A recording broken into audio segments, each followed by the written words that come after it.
Se você sente que as telas estão ocupando um espaço maior do que deveriam na vida do seu filho, esse vídeo pode ser um divisor de águas. Aqui eu vou te mostrar como reduzir o tempo de tela sem brigas, sem culpa e com muita base científica. E mais, como transformar a rotina da sua casa com mais conexão, criatividade e saúde para toda a família. Mas não para por aí. Também vou te explicar de forma clara e acessível como o uso de telas afeta o cérebro em cada fase da infância e da adolescência. E por que o que funciona com a criança de 3 anos não vai funcionar com um pré-adolescente de 11. Se você sente que está tentando tudo e mesmo assim nada muda, fica comigo até o fim, porque a mudança começa pelo conhecimento e ele está nas suas mãos agora. Esse vídeo é para você que tem um filho pequeno que fica agitado quando o celular é tirado da mão, já tentou limitar o tempo de tela, mas se sentiu derrotado diante do choro ou da birra, viu seu filho crescer em frente a um tablet e agora sente que ele já não brinca como antes. Tem um pré-adolescente que passa horas no quarto e vive irritado, distraído e distante. E no fundo, sente que perdeu a conexão, mas não sabe mais como recuperar. Esse conteúdo também é para quem quer prevenir, antes que o problema se agrave. Para quem acredita na infância como espaço de presença, movimento, criatividade e afeto, mas não sabe como competir com a força da tecnologia. Se você é pai, mãe, cuidador ou educador e quer ferramentas reais para lidar com o excesso de telas, esse vídeo é para você. Eu sou Thiago Paiva, neurocirurgião e dedico minha vida a cuidar de criança. E há anos acompanho no consultório os impactos silenciosos e profundos que o uso excessivo de telas tem provocado nas crianças e nas suas famílias. Crianças que não dormem bem, que têm atraso de fala, dificuldade de concentração, aumento de irritabilidade. Adolescentes desconectados do mundo real, com ansiedade, baixa autoestima e dependência digital. Com base em pesquisas, desenvolvi um curso prático, acessível e transformador, para te entregar as ferramentas que você precisa agora. Eu lembro que há mais ou menos uns 3 anos eu fui chamado para avaliar uma bebezinha de uns 10 meses de idade e que ela ficava... Eu lembro bem que a família trouxe porque ela ficava com alguns movimentos que começaram a criar muita preocupação. Uns movimentos de cabeça, de braço, muito estranhos e que lembravam até um pouco como se fossem algum tipo de crise convulsiva. A família ficou muito assustada e pediu uma referência e essa criança chegou pra gente. E aí eu fui mostrado um vídeo e eu notava bem essa criança sentada e o vídeo ficava na criança. Só que a criança fazia os movimentos, uns tiques, umas coisas muito estranhas numa idade que não é para ter. 10 meses de idade não é para ter isso. Só que por transparência ou por reflexo, na verdade, a gente via que tinha uma mudança de luz. Então eu via no vídeo a criança sendo filmada, os movimentos muito estranhos e tinha um reflexo de luz na criança. E eu perguntei para a família o que era aquilo. Ele disse, não doutor, ela tá ali, a televisão ligada, ela tá assistindo o desenho animado dela. E aí automaticamente examinei a criança toda, a criança não tinha nada que me chamasse a atenção, mas eu faço isso de praxe. Desliga a televisão e elimina a TV da rotina dela durante 4 semanas. Tá? Primeira semana vai ser um pouquinho mais difícil, na segunda talvez, agora na terceira e na quarta a criança nem brinca, nem lembra, substitui.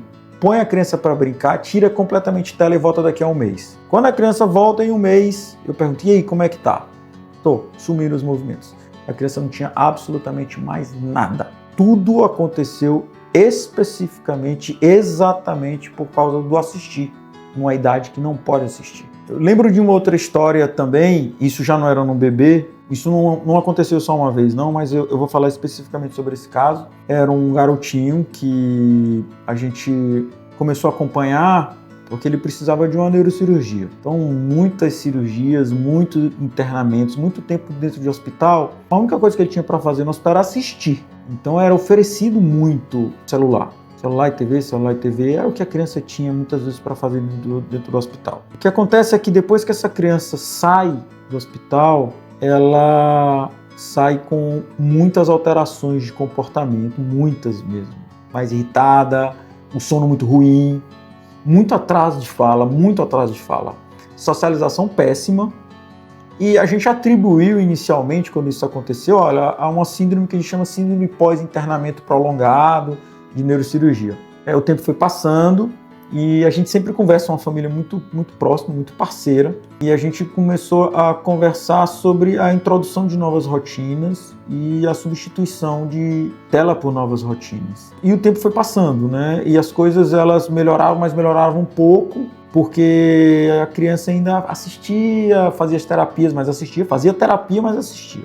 Então até que chegou um dia que nós combinamos de, olha, elimina completamente, tá? Vamos criar uma rotina de atividades, de lazer, atividades dentro de casa, fora de casa, de participação dela na rotina, qualquer coisa que faça com que ela não assista mais nem TV, nem celular, nem tablet, nada de videogame. Essa criança ela tinha 4 anos, estava em avaliação para um diagnóstico de autismo e eu encontrei com essa família 3 meses depois, sem diagnóstico nenhum, a criança dormindo muito melhor, convivendo muito melhor, falando muito melhor, se dedicando às terapias, aprendendo muito mais, formando amizades na escola, e a diferença que teve foi exatamente o eliminar o assistir da vida dela. Então é um caso que é mais extremo, mas eu lembro que foi muito emblemático.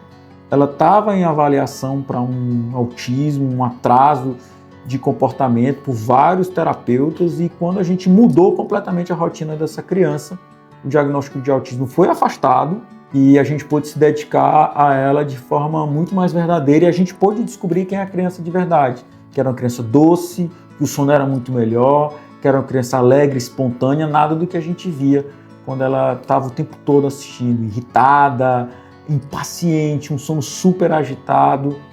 E essa foi a diferença, a mudança da rotina, o estabelecimento de marcos de convivência muito mais naturais, uma criança como outra qualquer, e a eliminação de tela da vida dela e uma mudança completa do comportamento da família. Porque o que a gente vê é que quando a gente tira a tela da criança, a gente também muda a dinâmica da família. Todo mundo cresce, todo mundo fica saudável junto. Eu lembro de uma história, foi uma criança já de 11 anos, e a queixa dos pais era que entrava de férias, o comportamento da criança mudava. Incrivelmente, o que a gente pensa é que quando a criança entra de férias, ela fica mais alegre, mais feliz. Pelo contrário, quando ela entrava de férias, era um momento muito tenso para a família, porque ela ficava mais ansiosa, ela ficava deprimida, ela ficava triste, chorava por nada, tinha pensamentos, apesar da pouca idade, a gente sabe que isso é real, a gente tem trabalho científico muito forte sobre isso é real, pensamentos depressivos e pensamentos de morte. Uma criança de 11 anos. E a gente começou a investigar o que acontecia nessa rotina, com uma família, num processo que a gente faz de forma muito natural de tentar entender a dinâmica. E a gente acredita que uma parte grande dos problemas neurocomportamentais ou eles são agravados ou eles são transformados pela rotina que a criança tem. E aí a gente identificou que, junto com a família, que essa criança de 11 anos, que acontecia que quando ela saía, ela tinha uma rotina de aula, de esporte, entrava de férias, não tinha aula, não tinha esporte, naturalmente ela ia assistir programas normais, nada de violência, nada de programas que ela não pudesse assistir, era da idade dela, mas ela ficava 4 horas, 5 horas, 6 horas por dia assistindo. E isso com poucos dias, uma semana, 10 dias, ela começava a ficar cada vez mais irritada, ansiosa, chorando, deprimida, pensamento de morte, de desvalia, de perda de valor. E aí nós conversamos, todos nós 4, né? Os pais, a criança, e combinamos uma mudança de vida, uma mudança de rotina. A família comprou a ideia, a gente montou um programa, nós 4, de retirada de tela da rotina dela, tá? A gente substituiu por atividades de muito prazer para ela. Então, desde música até sair de casa, andar de bicicleta, jogar bola, coisas que são muito naturais. Ler livro com a família, sentar, conversar, assistir TV com a família. Então, a gente mudou essa rotina, tiramos as telas livres do contato com ela durante algumas semanas e, incrivelmente ou não, o comportamento mudou. Ela começou a dormir muito melhor, a ansiedade diminuiu, os pensamentos depressivos de morte sumiram completamente ela seguiu em psicoterapia, seguiu com liberdade de usar, assistir os programas que ela gostava, porque a gente não vai tirar o assistir da criança, a gente vai organizar a vida para que o assistir seja em horários específicos e dentro de uma rotina que seja saudável, porque o assistir ele não é proibido, e a gente conversou bastante com ela, a gente negocia junto com a criança. O assistir ele pode, mas ele não pode deixar de viver. Então, quando a criança ela respeita o horário de dormir, respeita o horário da refeição, tem o esporte, tem a leitura, o assistir não é problema. Então, essa mudança, essa história ela foi muito emblemática porque foi uma mudança de comportamento, e a mudança de comportamento é relacionado ao acesso a telas da criança, que saiu de 5, 6 horas para 1, 2 horas por dia, no final das contas, mudou completamente o prognóstico de algo que assustava. Então, hoje em dia, ela consegue ter férias, ter feriado e vive bem e vive a vida dela sem mais aquelas crises de depressão que tinha quando ela entrava de férias. Isso é comum, porque a gente não foi preparado para isso. Porque o mundo mudou muito rápido. E porque o vício digital não dá sinais claros no início, ele se infiltra. Segundo estudos da Fiocruz, o uso excessivo de telas altera o desenvolvimento do córtex cerebral, afetando imaginação, controle emocional e aprendizado. E quanto menor a criança, maior o impacto. Estudos mostram que crianças pequenas expostas a longos períodos de tela têm mais riscos de atraso de fala, empobrecimento do vínculo com os pais. Um estudo da Universidade de Canterbury. Esses dados não são só números, são crianças reais, famílias reais. E foi por causa delas e por causa de famílias como aquela que eu criei esse curso. E agora eu quero te mostrar porque o efeito das telas muda em cada fase da infância e o que você pode fazer a partir de hoje para reverter esse cenário. Fica comigo porque isso pode transformar a forma como você enxerga o comportamento do seu filho. Cada etapa da infância tem características específicas que as identificam em faixas etárias diferentes. Essas faixas etárias elas são utilizadas para que a gente entenda em que patamar do desenvolvimento cada criança está. A gente tem uma faixa etária de 0 a 2, faixa etária de 3 a 5, 5 a 9, 9 às 11 e dos 11 até os 18 anos. Em cada fase dessa, as crianças são agrupadas em grupos com características bem específicas. O interessante é que em todas essas fases existem aspectos que são inerentes à própria natureza humana. Conexão, brincar, se comunicar, ter um lar saudável e viver em comunidade. O que as telas fazem de uma forma global é destruir esses fatores que são considerados fatores ambientais, impedem o cérebro de atingir o seu maior potencial. Isso em todas as fases. São coisas que elas servem para nortear a nossa vida normal. Nós vivemos melhor quando nós nos conectamos com outras pessoas, quando nós vivemos em ambientes mais saudáveis, quando nós temos lazer, esporte, brincar, música, quando nós conseguimos e temos a oportunidade de nos comunicar, expressar as nossas emoções e ser vistos. E quando nós vivemos em comunidade.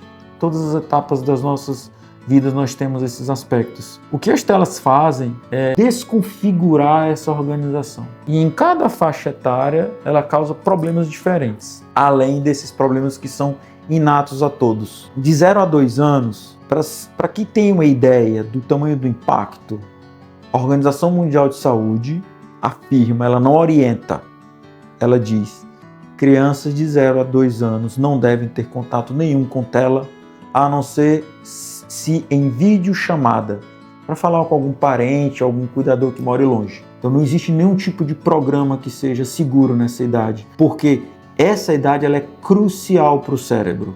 O cérebro está aumentando de tamanho.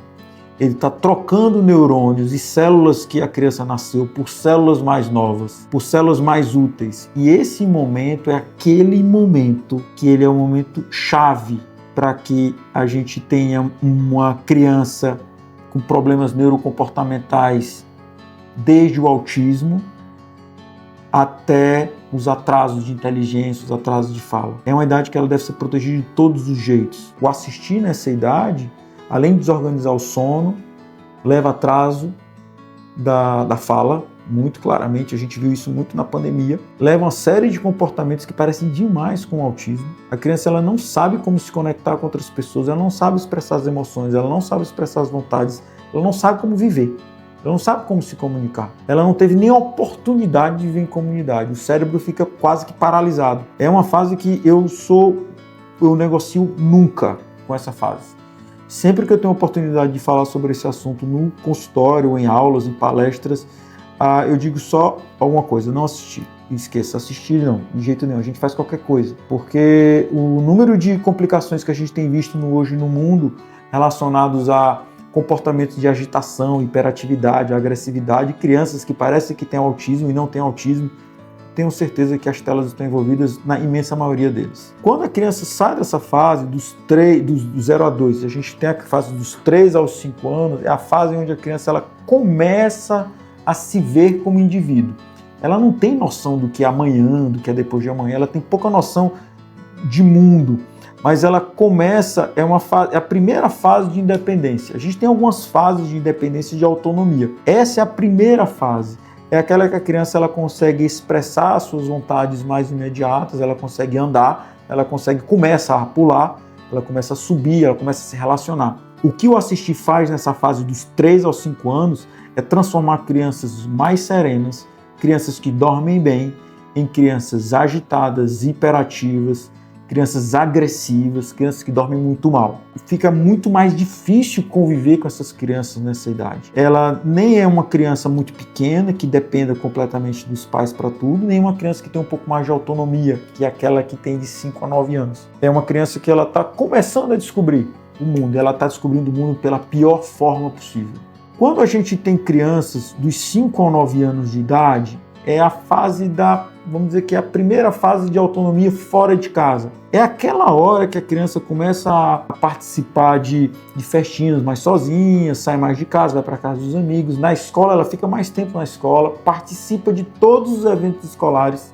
É a fase que ela começa a alfabetização. Na fase dos 5 a 9 anos, é exatamente aí que a formação da personalidade se dá na sua totalidade, que vai até os 7 anos. Então essa fase é uma fase que é a primeira fase de transição. É aquela que a criança começa a sair de casa e começa a conhecer o mundo. O que a tela faz nessa criança? Primeira coisa de longe, ela impede a criança de viver. Ela impede a criança de viver as coisas boas que a vida tem. E são coisas que são tão importantes que para a própria natureza do desenvolvimento cerebral elas são imprescindíveis. Praticar esporte, se expor ao céu azul, ou seja, à natureza, sair de casa, se conectar com outras pessoas, a gente já tem estudos científicos muito consistentes de que crianças que têm essa fase do desenvolvimento com esporte, com brincadeira fora de casa, dormindo bem, se alimentando bem, com o mínimo de tela possível, até 1 hora por dia, vai bem, sendo que ela não pode substituir nenhuma atividade, essas crianças serão adultos com maior capacidade de inteligência, serão adultos mais produtivos, adultos mais resolutivos e serão adultos com muito mais capacidade de se adaptar aos problemas da vida. Então, nessa fase a gente já começa a ter efeitos imediatos e consequências mais tardias. Além disso, nessa fase, a gente sabe que quando a gente não planta uma rotina de vida saudável dos 5 ao 9, torna muito mais difícil a gente exigir do adolescente alguma coisa. Porque lembrem que eu falei sobre comunicação. Comunicação também é a capacidade que a criança tem de expressar os seus sentimentos, a sua individualidade. Se a criança ela não aprende a fazer isso, se ela não tem a companhia, os exemplos dos adultos, se ela se sente só nesse processo de educação, porque os adultos estão vivendo as suas vidas e ela está dividindo a sua vida com um computador, com um tablet e um celular, quando ela for adolescente e a gente precisar ter contato com essa criança para explicar como é que a vida é de verdade, quais são as companhias que a gente deve ter, quais são as rotinas, quais são as amizades, é imensamente mais difícil. Porque se a gente não plantar confiança dos 5 ao 9, a gente não tem como cobrar confiança na adolescência. Dos 9 aos 11 anos, apesar de ser a faixa etária mais curta,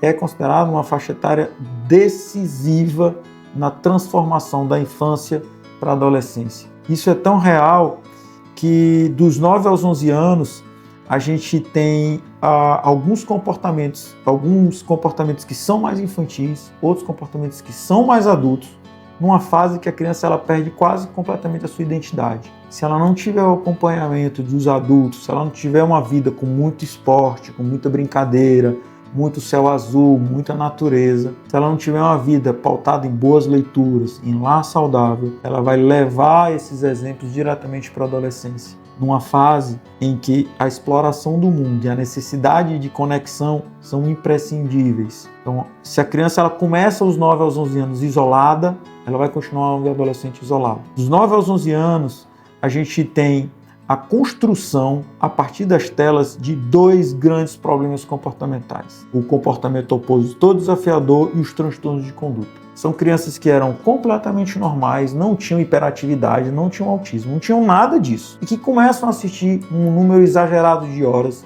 de tela. 4 horas é um limite que a gente considera que já é considerado patológico. Até 2 horas, 1 ou 2 horas por dia a gente aceita. Mas 4 horas é considerado já um limite muito perigoso do assistir. Independente do programa, o assistir, ele independe do que a criança está vendo. O que acontece é que programas mais violentos vão estimular pensamentos mais violentos. Mas o comportamento opositor desafiador, aquela criança que ela é teimosa por natureza, ela não quer seguir regra por natureza, os transtornos de conduta, a criança quer fazer o errado, só quer fazer o contrário, não aceita regra, não aceita lei de jeito nenhum, isso independe do que se assiste. Isso é associado ao tempo de tela. Agora imagina, se seu filho tem de 9 a 11 anos de idade, é um pré-adolescente, já é uma fase difícil de transição, e você permite que ele fique mais do que 4 horas, 3 horas todos os dias assistindo, ouvindo música, jogando de forma isolada, sem conexão, tenha absoluta certeza que a chance dele se transformar num adulto, num adolescente com muito problema é imensa. E esses problemas vão desde dificuldade de aprendizado, dificuldade do sono, mais irritabilidade, ansiedade, transtornos de conduta opositor e, pasmem, nós já temos estudos científicos de crianças com pensamentos e ideações suicidas dos 9 a 11 anos de idade, especificamente pelo contato de tela. Então, é numa idade que a criança não tinha que pensar sobre querer morrer, mas elas pensam sobre querer morrer numa incidência muito baixa, mas numa idade que não era para existir isso, especificamente por causa do contato com telas. A adolescência e o adulto jovem, a gente fala que é um período em que ele colhe muito do que ele plantou na infância e ele planta o que vai colher na vida adulta. É uma fase que as referências elas são importantíssimas. A família é imprescindível. A presença serena dos pais, a presença de boas companhias, de boas amizades, de boas experiências de vida, são elas, e nós sabemos disso como adultos, que vão pautar a vida desse adolescente quando for adulto. Só que é uma fase, gente, que ela é muito confusa, porque a maré de hormônios faz com que essa fase seja confusa. Para vocês terem uma ideia, mesmo para a organização do cérebro, o cérebro ele muda a sua anatomia na adolescência. Para vocês entenderem o quanto que essa fase ela é tão emblemática para o resto da vida. Só que é uma fase que já se tem mais liberdade, mais autonomia. E aí eu fico me perguntando, eu não dou para um adolescente a chave do carro. Eu viro para ele e digo, não vai fumar, eu digo para ele, não vai beber, mas eu deixo a internet aberta o tempo todo. Eu deixo o Wi-Fi da casa pronto para ele poder ter o programa que ele quiser assistir, independente de que quiser assistir sem supervisão. E aí o que acontece nessas fases? Mídia social em excesso. Jogos online, muitas vezes jogos que permitem comunicação entre jogadores, programas de streaming, programas de vídeo, sites de pornografia, sites de violência, aumentam de forma exponencial depressão, transtorno de ansiedade, de sono, suicídio, pânico, dificuldade de produção, dificuldade cognitiva e num momento em que eles têm muito mais liberdade e sofrem muito mais. Não existe nenhuma fase que esteja imune. Todas as fases nós teremos problemas. Mas é na adolescência que os problemas eles se tornam muito mais claros e vivos para a família. A maior parte desses problemas foram plantados nas outras fases que a gente falou. Isso mostra que, apesar de cada fase ter sua particularidade, basta a família estar presente. Família, da forma que for. O cuidador, um adulto, uma pessoa que seja de referência, saudável, e que essa criança saiba que pode contar com esse adulto em todas as suas fases. Porque na adolescência ele vai ter conflito, na adolescência ele vai ter problema, ele vai ter dúvida. Mas ele precisa compartilhar essas dúvidas, ele precisa compartilhar essas dúvidas e essas dificuldades com pessoas reais, com pessoas que entendem as suas dificuldades e a sua realidade. Porque o risco é de se envolver com droga, de se envolver com jogo, de se envolver com situações e comportamentos de risco, que a gente sabe que às vezes não dá tempo. Agora você pode estar pensando, doutor Tiago, minha rotina é uma loucura, não tenho tempo, mal consigo almoçar sentado, como é que eu vou fazer esse curso? Olha, eu entendo. Você não precisa de mais uma obrigação na lista, você não precisa de mais responsabilidades. Por isso esse curso ele foi feito para caber na sua rotina real. As aulas elas são curtas, elas são práticas, e você pode assistir no seu tempo. Dá para ouvir enquanto arruma a casa, enquanto espera numa consulta, ou mesmo quando seu filho está dormindo. Não é sobre parar o mundo para aprender, o mundo não para, mas é sobre encaixar o aprendizado na sua realidade, do jeito que der. Doutor Tiago, eu acho que já é tarde demais, meu filho já está muito apegado às telas, não tem jeito. Eu escuto isso também. Ele passa o dia todo no celular, não se interessa por mais nada. Já tentei tirar, é só briga. Será que dá tempo ainda? Olha, essa é uma das perguntas que eu mais escuto no consultório. E a resposta é clara, sim, sempre dá tempo. Sempre é possível fazer mais. O cérebro infantil ele é incrivelmente plástico, ou seja, ele se adapta, ele aprende, ele responde muito rápido. Mesmo em fases mais avançadas, é possível reverter comportamentos e construir novas conexões. No curso eu te mostro estratégias específicas para pré-adolescentes e adolescentes, inclusive quando o uso de tela já está instalado há muito mais tempo. Mas o primeiro passo é não desistir. Às vezes eu escuto de famílias de mães desesperadas, doutor, eu tenho medo de errar e acabar afastando meu filho. Não quero ser mais aquela mãe ou aquele pai que só briga, que só reclama. Mas também eu não sei como puxar de volta. Olha, você não está mais sozinha, você não está sozinho. E é exatamente por isso que esse curso existe, para te mostrar que dá para educar sem confronto, sem conflito. Dá para reconectar mesmo depois de meses ou anos de distanciamento emocional. Você vai aprender a criar acordos, abrir espaço para conversa, recuperar a autoridade afetiva, sem ameaças ou punições. Porque não é sobre controlar, é sobre guiar. E quando a criança sente que está sendo ouvida, ela sempre volta. Doutor, meu marido ou esposa não apoia, vou ter que fazer sozinha. Aqui em casa eu sou a chata da tela, me sinto sozinha nessa luta. Olha, gente, isso é muito mais comum do que parece. Por isso, olha, além de todo o conteúdo técnico e prático, o curso te dá argumentos sólidos e base científica para conversar com outros adultos da casa. Você vai conseguir mostrar com clareza e segurança porque limitar a tela não é exagero, é pura proteção. E muitas vezes, quando o outro entende o porquê, ele também entra no processo. Doutor, e se eu não souber aplicar o que aprender? Eu tenho medo de entender a teoria, mas travar na prática. Olha, gente, é exatamente por isso que cada módulo vem com exemplos reais, sugestões práticas e atividades passo a passo. Você não vai sair com ideias vagas, você vai sair com ações claras e com o apoio de uma comunidade de pais que estão passando pelo mesmo que você. Você vai ter segurança, direção e muita clareza e vai perceber que começar é mais fácil do que parece. Agora, deixa eu te mostrar tudo o que você vai aprender comigo dentro do curso. São 6 módulos pensados para transformar não só o tempo de tela das crianças, mas a rotina da sua casa como um todo. Cada módulo é como uma consulta aprofundada comigo, com explicações claras, estratégias práticas e um passo a passo acessível para você aplicar imediatamente. Módulo 1. O que as telas estão fazendo com o cérebro das crianças? Aqui A gente começa lá do início.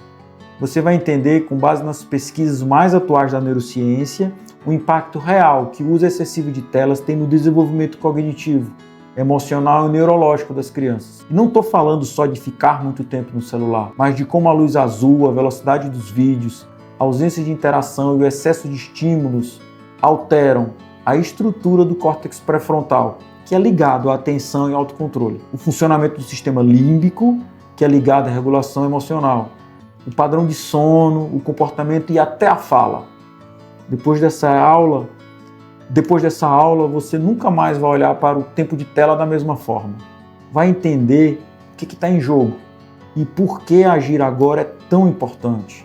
No módulo 2, sobre os sinais silenciosos, é como identificar quando a tela já passou do limite. Talvez você ache que seu filho só está mais agitado, ou só dorme tarde, ou só se concentra em jogos. Mas e se esses forem os primeiros sinais de que o cérebro dele está sobrecarregado? Nesse módulo você vai aprender quais são os sinais comportamentais e neurológicos mais comuns do vício digital, por cada faixa etária, como observar a linguagem, o sono, a socialização, o foco e o humor da criança, e como diferenciar o que é fase do que é alerta. Esse módulo é o que muitos pais dizem ser um choque de realidade, mas também é o primeiro passo para uma mudança real. No módulo 3, nós vamos trazer o papel do adulto, na presença que protege e no exemplo que ensina. Essa parte, gente, ela é muito desafiadora, mas ela é essencial, porque aqui a gente fala sobre o quanto o comportamento da criança está diretamente ligado ao modelo que ele vê dentro de casa. E mais, sobre como resgatar a autoridade afetiva, sem gritar, sem punir e sem perder o vínculo, sem tirania. Você vai aprender porque proibir não resolve e o que vai fazer no lugar disso. Como criar acordos que a criança realmente respeite em sua individualidade. Como reconectar mesmo os pré-adolescentes resistentes. Esse módulo é para quem quer educar com firmeza e afeto e para quem quer estar pronto para sair do ciclo de briga e culpa. No módulo 4, nós chamamos de método de substituição inteligente. O que vai entrar no lugar da tela? Aqui está realmente o que muda na rotina. Porque não adianta só tirar a tela. Eu preciso oferecer algo no lugar. Algo que preencha, estimule e conecte. Traga a criança para a realidade mais saudável. Nesse módulo eu te ensino como reduzir o tempo de tela de forma gradual e realista. Quais atividades mais estimulam o cérebro de forma positiva, inclusive com baixo custo ou dentro de casa. Como usar criatividade, movimento, natureza e afeto para reocupar o tempo digital. Você vai ter ideias práticas, inclusive para dias chuvosos, dias corridos e famílias com mais de um filho. É aqui que a mágica começa a acontecer. No módulo 5, nós vamos nos concentrar em estratégias específicas para cada faixa etária. Aqui você vai aprender o que funciona com crianças pequenas, o que funciona com escolares, o que funciona com adolescentes. Porque sim, cada idade exige um tipo de abordagem. Você vai descobrir como lidar com a resistência de crianças entre 5 e 9 anos sem gerar birra, como conversar com pré-adolescentes sem virar confronto, como resgatar o vínculo com adolescentes que já estão imersos no mundo digital. Esse módulo é uma espécie de mapa para que você saiba exatamente por onde começar e o que adaptar conforme seu filho cresce. No módulo 6, vamos nos dedicar a saber quando buscar ajuda e como manter o equilíbrio no longo prazo. Depois que você entender e aplicar tudo, vai perceber que o curso não termina aqui. Esse módulo é feito para te mostrar quando é necessário procurar acompanhamento profissional, como manter o que você construiu mesmo em dias difíceis e como fazer com que a mudança seja duradoura, sem rigidez, sem culpa, mas com presença de forma real. Você vai sair com um plano claro e com a sensação de que, sim, é possível viver uma rotina mais leve, saudável e conectada, mesmo no mundo cheio de telas. E além dos módulos, você ainda recebe acesso a todos os materiais por um ano, planilhas práticas e checklists para acompanhar a redução de telas, PDFs, com sugestões de atividades por idade e acesso a uma comunidade exclusiva com outros pais e cuidadores, onde você vai poder trocar experiências, tirar dúvidas e se fortalecer. Tudo isso que você ouviu até aqui não é sobre culpa, é sobre escolha. A tela entrou de fininho, agora é hora de resgatar o que importa. E esse curso é o seu guia, com ciência, com clareza e com bastante humanidade. Imagina seu filho voltando a brincar. Riso leve, a curiosidade viva, os olhos brilhando. Imagina a hora da comida sem briga. A noite de sono sem a luz azul do celular. O fim de semana com mais conversa, mais afeto, mais presença. Imagina você sentindo que está fazendo o que pode, com direção, sem culpa, sentindo que está no controle. Que está criando uma infância com mais verdade e menos distração. É isso que o curso te entrega. E se no final das contas eu investir e não valer a pena? Olha, você tem 7 dias para assistir, testar, aplicar. Se não fizer sentido, devolvemos 100% do seu investimento. É simples. Isso não é nenhum favor. Você tem esse direito. Agora, imagine. Seu filho está no chão, inventando uma história com um brinquedo. Você entra na sala, senta do lado. Ele olha para você e sorri, sem pedir celular, sem estar hipnotizado. É só um momento simples, mas você sabe que ele vale tudo. E começa aí, com informação, com ação e com presença. Se você chegou até aqui, é porque se importa, é porque quer fazer diferente. E agora tem com quem contar. As vagas e as condições atuais elas podem mudar a qualquer momento e sem aviso. Mas se você quer fazer parte desse curso e mudar a história do seu filho, dos danos que as telas podem fazer na vida dele, o quanto antes, clica no botão abaixo. O conteúdo ele é imediato, a transformação eu garanto que ela é progressiva e o vínculo, olha, esse pode durar para sempre. É uma fase que ela vai passar, mas o plantio ele é obrigatório. Não adianta eu querer colher bons frutos se eu não assumir a minha função de pai ou de cuidador. Eu sei que é difícil, mas eu sei que dá para fazer e eu sei que você não vai estar mais sozinho. Eu estou te esperando aqui dentro.